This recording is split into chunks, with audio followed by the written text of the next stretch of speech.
आजचा जो बायोटा आहे तो एका IT इंजिनियर मुलाचा आहे. मुलगा हा बेंगलोरमध्ये जॉब करत आहे. वार्षिक 26 लाख रुपये एवढा मुलाला पगार आहे.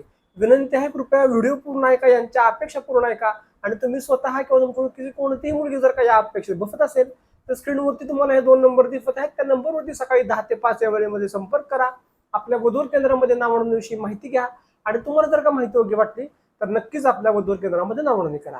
नमस्कार, मी ॲडव्होकेट शिवराज जाधव, देशातील एक विश्वसनीय व रजिस्टर्ड वधूवर केंद्र म्हणजेच शिवराज मराठा वधूवर केंद्रामध्ये तुमचे स्वागत करतो.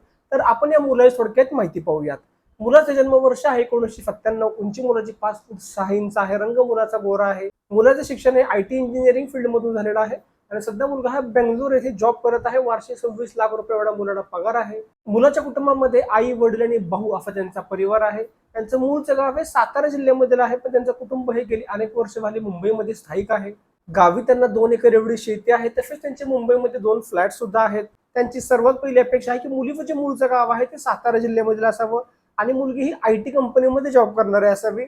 मुलीचं शिक्षण हे इंजिनिअरिंग फील्ड मधून झालेलं असावं किंवा MCS, BCS, BCA, MCA किंवा मुलीने MSc IT फील्ड मधून केलेले असावे किंवा BSc जरी मुलीने IT फील्ड मधून केलेलं असेल तरीही त्यांना चालेल. फक्त मुलगी ही सातारा जिल्ह्यातील असावी अशी त्यांची अपेक्षा आहे. त्यामुळे नक्कीच तुम्ही स्वतः किंवा तुमच्या ओळखीची कोणतीही मुलगी जर या अपेक्षेत बसत असेल तर आठवणीने तिला हा व्हिडिओ शेअर करा, कारण तुमच्या एका शेअर केल्याने नक्कीच तिचं लग्न जुळण्यासाठी खूप मोठं सहकार्य होऊ शकतं. आणि अशाच प्रकारे मराठा समाजातील वधूवरांची स्थळे पाहण्यासाठी आपल्या चॅनलला विसरता फॉलो करा. आणि आपल्या वधूवर केंद्रामध्ये एक विशेष मध्यस्थी सुविधा सुद्धा आहे की त्या मध्यस्थी सुविधेमध्ये आम्ही स्वतःहून तुमच्या अपेक्षेनुसार स्थळे शोधून तुम्हाला पर्सनली पाठवतो आणि तुम्हाला आवडलेल्या स्थळांना कॉन्टॅक्ट सुद्धा आम्हीच करतो. मध्यस्थी सुविधेविषयी सुद्धा तुम्हाला माहिती हवी असेल तर आठवणीने माहिती घ्या.